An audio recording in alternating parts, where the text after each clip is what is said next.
Good morning, students. I welcome you all again for the geography session of lesson number 6, Properties of Seawater. Today, we are going to deal with the next part of the lesson, that is page number 51.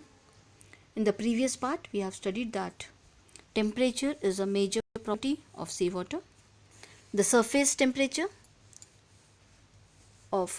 water temperature of all the oceans is different in different zones. It changes according to the different zones. In equatorial zone, it is hot. The temperatures are quite high. In the mid latitudes, the temperature is warm, whereas in the frigid zones, that is near the poles, the temperature is low. But with the help of the figure 6.1, we have also seen that at a depth of about 2000 meters or below that, the temperature of the seawater is same everywhere. Let us now continue with the next part and understand. While most of the sun rays radiate back from the surface of the sea, some of them penetrate to certain depths in the water. बहुत सारी सन की raise जो होती हैं वापस चल जाती हैं सरफेस सी से रिफ्लेक्ट होके रिफ्रैक्ट होके, but some of them penetrate in the greater depths also. नीचे तक भी कुछ रेज जाती हैं और इसका रिजल्ट ये होता है कि जो सन रेज की इंटेंसिटी है that decreases with increasing depth. जैसे जैसे वो नीचे जाएगी उसकी स्पीड जो है, इंटेंसिटी जो जिस पावर से वो जाती है नीचे, वो कम होती जाती है. Temperature decreases up to depth of 2000 metres. जैसे जैसे हम नीचे जाएंगे सी वाटर पे या till the depth of 2000, temperature decrease होगा. But after the depth of 2000 metres, the temperature of the sea water is uniform everywhere. Uniform means it is same, equal. 2000 metres के बाद में सी वाटर का जो temperature है वो हर एक जोन में, हर एक लेवल पर, हर एक रीजन में सेम रहेगा. एंड दैट यूनिफॉर्म टेम्परेचर जो होगा, सेम टेम्परेचर जो होगा, that is 4 degree Celsius everywhere from the equatorial region to the polar area. सभी, चाहे वो इक्वेटोरियल रीजन हो, टॉरड जोन हो या फिर टेम्परेट जोन हो, हर जगह पर पोलर एरियाज़ हों, हर जगह पर टेम्परेचर जो है 4 डिग्री सेल्सियस तक ही होगा below the depth of 2000 metres. Temperature जो है ये धीरे धीरे कम होते जाएगा जैसे जैसे हम नीचे जाएंगे सी लेवल पे. But at a depth of 4 degree at a depth of below 2000 metres, यहाँ पे जो डेप्थ होगी 2000 मीटर्स के नीचे, वहाँ पर टेम्परेचर 4 डिग्री सेल्सियस हो जाएगा. उसके बाद वो कांस्टेंट हो जाएगा और उससे नीचे उसका टेम्परेचर नहीं जाएगा. And therefore the water at greater depths does not freeze. तो ये बहुत एक इम्पॉर्टेंट है कि जो ग्रेटर डेप्थ्स हैं वहाँ पे वाटर फ्रीज नहीं होता है. नीचे अगर हम देखेंगे तो वहाँ पे सभी मराइन एनिमल्स जो हैं, सी एनिमल्स जो हैं, वो सर्वाइव कर सकते हैं because of the special property of water कि 4 डिग्री सेल्सियस के नीचे वो अगर ग्रेटर डेप्थ पे है, 2000 मीटर्स के नीचे है, तो उसका टेम्परेचर डिक्रीज नहीं होगा, वो फ्रीज नहीं होगा water. Then the temperature of the sea water changes rapidly with the depth at the equatorial areas, whereas the difference in temperature is lesser in polar areas. अगर हम देखते हैं कि पोलर एरियाज जो हैं वहाँ पे जो टेम्परेचर है सी वाटर का वो धीरे धीरे डिक्रीज होता है. अगर हम यही टेम्परेचर को इक्वेटोरियल एरियाज में देखेंगे तो वहाँ पे टेम्परेचर रैपिडली यानी बहुत ही फास्ट डिक्रीज होगा. इस प्रकार से डेप्थ के ऊपर भी टेम्परेचर की और रीजन्स जो हैं, इक्वेटोरियल रीजन या फिर different polar regions, temperate regions, इसके ऊपर भी टेम्परेचर का रेंज डिपेंड करता है.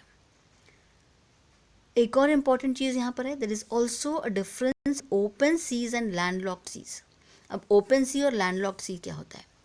If you see Indian ocean, that is an open sea, यानी उसमें सिर्फ एक साइड से या 3 साइड से लैंड है और बाकी इसमें ओपन एरिया है.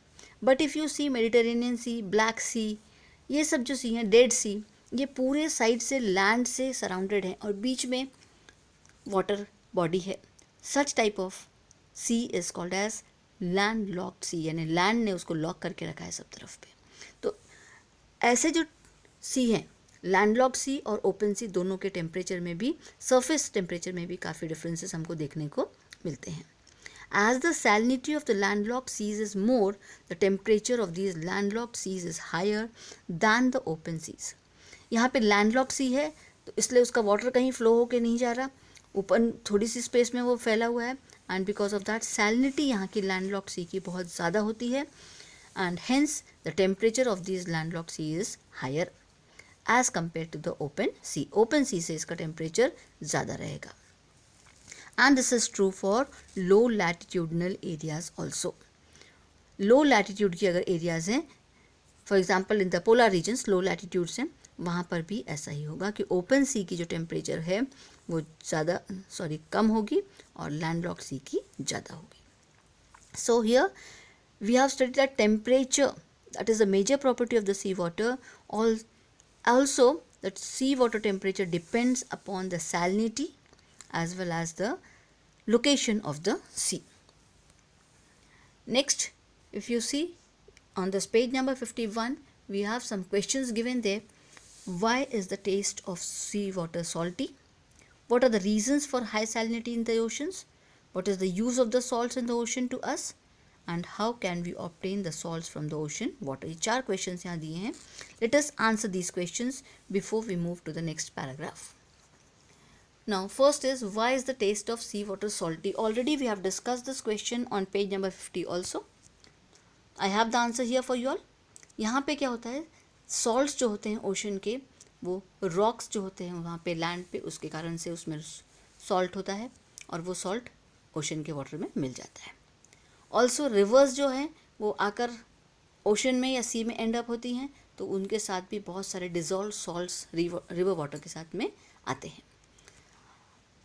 Then water from the oceans or the sea that evaporates, but the salt remains there in the ocean. और इन कारणों से salinity जो है या salts जो हैं sea water के वो बढ़ते रहते हैं, and hence the sea water is salty. The next question is reasons for high salinity in the oceans. Ocean में जो हाई salinity होती है उसका क्या कारण होता है? So first is the high rate of evaporation and also low supply of fresh water. Fresh water come supply होता है, इवोपरेशन ज़्यादा होता है, सॉल्ट्स ज़्यादा उसमें मिल जाते हैं, and hence the salinity keeps on increasing. इस प्रकार से ओशन की सैलिनिटी ज़्यादा होती है. Third question is the use of the salts in the ocean to us. Salt के यूज़ क्या क्या हैं ओशन से जो हमको मिलता है? फर्स्ट ऑफ ऑल वी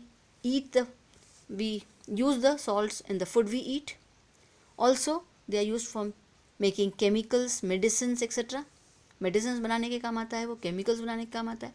साथ ही साथ अगर हमें कोई चीज़ को प्रिजर्व करना है लॉन्गर पीरियड्स के लिए, for example you have seen pickles और द फिश, तो ये सब चीज़ों पे भी सॉल्ट डालते हैं, उससे हम उसको प्रिजर्व करके रख सकते हैं ज़्यादा दिनों तक. सो 3 or 4 मेन यूजेस यहाँ पे हमने देखे इसके. First is for the food we eat, then for making chemicals and medicines, and for preserving the things for a longer period. ये 4 यूजेस हैं हमारे पास सॉल्ट्स के. There are other uses also. I have mentioned 4 here. The next question is how can we obtain the salts from the ocean water? Ocean water से अगर हमको salt चाहिए तो हम कैसे बना सकते हैं उसको? यहाँ पर सी शोर के पास में क्या करते हैं, सी वाटर जो है उसको कलेक्ट करके रखा जाता है शैलो पिट्स में. छोटे छोटे सॉल्ट पैन्स बनाए जाते हैं. ये जो सॉल्ट पैन्स हैं ये शैलो होते हैं, बहुत ज़्यादा गहरे नहीं होते हैं, और यहाँ पर पानी को इवोपरेट, वाटर जो है उसको इवोपरेट होने को छोड़ दिया जाता है. वाटर इवोपरेट होने के बाद में ये जो शैलो पिट्स बनाए थे हमने, उसमें सॉल्ट जमा रह जाता है. ये सॉल्ट वहाँ पर से हम लेते हैं, and then that is collected and transported to the factories. Factories में इसका प्योरीफिकेशन होता है, and then we use that salt for the consumption. हम उसको यूज़ करते हैं अपने जो भी काम में हमें उसे लाना है. इस प्रकार से सी शोर से पानी कलेक्ट करके, सी वाटर को कलेक्ट करके हम सॉल्ट्स ऑब्टेन करते हैं. So after understanding this, let us move to the geographical explanation, that is the next part of the lesson. Here we have seen that salt, it is used for the food we eat. It is also used for making chemicals, medicines, and for preserving things for a longer periods. Salt is also used in ice factories. Ice factories में भी ये salt को use किया जाता है. Why do you use the salt in activity from lesson 5?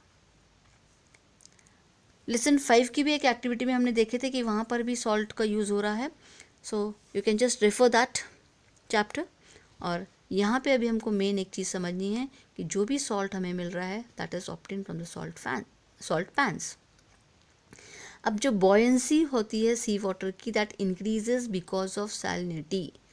Salinity जो salts हैं dissolve उसमें सी वाटर में, उससे उसकी buoyancy is a force, you have studied that in science, कि उसकी बॉयंसी इंक्रीज होती है। And this is useful for water transportation में ये बॉयंसी जो है, ये फोर्स जो है सी वाटर का, that is helpful. But if the salinity is more than bearable limits, the life in the water gets destroyed. लेकिन ये सैलिनिटी की एक लिमिट होती है, अगर उस लिमिट से बहुत ज़्यादा सलाइन हो गया है वहाँ का water, then the life in that water gets destroyed, यानी वहाँ पर कोई भी लाइफ एग्जिस्ट नहीं हो सकती है। If you have heard the name of the dead sea, उसका नाम ही ऐसा है कि डेड मीन्स यहाँ पे कोई भी लाइफ एग्जिस्ट नहीं होती। The reason here is that it has a very very high salinity. That's all for today. In the next part, we'll do some activities and understand more about the salinity and the properties of the seawater. Thank you. Have a nice day.